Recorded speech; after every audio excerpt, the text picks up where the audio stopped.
Iran যুদ্ধের নতুন পদক্ষেপ হিসেবে মধ্যপ্রাচ্যে এরই মধ্যে কয়েক হাজার নৌ ও মেরিন সেনা পাঠিয়েছে মার্কিন প্রতিরক্ষা বিভাগ পেন্টাগন। আরও কয়েক হাজার স্থল সেনা পাঠানোর প্রস্তুতি চলছে। মধ্যপ্রাচ্যে হামলা জোরদারের ঘোষণা দিয়েছে ইরানও। অঞ্চলটিতে অবস্থিত মার্কিন সেনাঘাঁটির পাশাপাশি আমেরিকান ও ইসরায়েলি বিশ্ববিদ্যালয়ে হামলা চালানোর হুমকি দিয়েছে ইরানের বিপ্লবী বাহিনী। আর যুদ্ধের ৩০তম দিনে ইরান ও লেবানন জুড়ে বিমান হামলার মাত্রা বাড়িয়েছে যুক্তরাষ্ট্র ও ইসরায়েলের জোট বাহিনী। ইরানের সাথে মিলে পাল্টা জবাব দিচ্ছে লেবাননের সশস্ত্র গোষ্ঠী হিজবুল্লাহ, ইয়েমেনের হুথি বিদ্রোহীরা। এদিকে ইরানে যুদ্ধ চালিয়ে যাওয়া সহ ডোনাল্ড ট্রাম্পের চাপিয়ে দেয়া আগ্রাসী নীতির বিরুদ্ধে নো কিংস বিক্ষোভে নেমেছে সাধারণ মার্কিনীরা। বিক্ষোভ চলছে লেবাননের রাজধানী বৈরুতেও। সঞ্জিদা ইসলাম তন্নির ডেস্ক রিপোর্ট।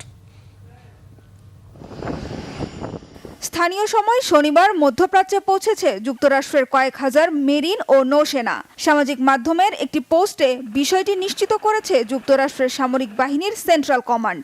মার্কিন যুদ্ধ জাহাজ ইউএসএস ট্রিপলিতে করে মধ্যপ্রাচ্যে গেছে মার্কিন সেনারা।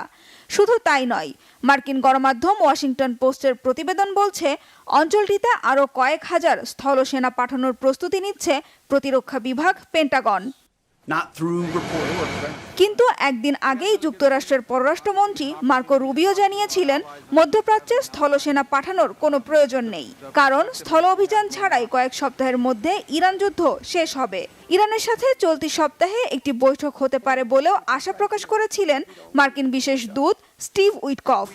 আর প্রেসিডেন্ট ডোনাল্ড ট্রাম্প বরাবরই দাবি করে আসছেন ইরানের সাথে সমঝোতা আলোচনা চলছে। তাহলে কেন মধ্যপ্রাচ্যে হাজার হাজার সেনা পাঠালো যুক্তরাষ্ট্র? আসলেই কি শান্তি চান ডোনাল্ড ট্রাম্প, নাকি ইরানকে নিশ্চিহ্ন করার নতুন ছক কষছেন? মধ্যপ্রাচ্যে শুধু সেনা মোতায়েনেই ক্ষান্ত হননি ট্রাম্প। ইরান ও লেবাননে বেড়েছে হামলার মাত্রা।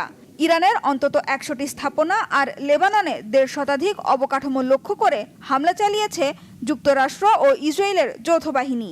দক্ষিণ লেবাননে গণমাধ্যম কর্মীদের গাড়িতে হামলা চালিয়ে হত্যা করা হয়েছে ২ সাংবাদিক সহ অন্তত ৩ জনকে। ইরানের বুশেহের প্রদেশে নিহত হয়েছে একই পরিবারের ৪ সদস্য। অন্যান্য প্রদেশেও হতাহতের খবর পাওয়া গেছে। যুদ্ধ শুরুর পর ইরানে এখন পর্যন্ত হত্যার শিকার ২৩০ জনের বেশি শিশু। ক্ষতিগ্রস্ত হয়েছে খুজেস্তান প্রদেশের একটি পানি বিশুদ্ধকরণ প্ল্যান্ট।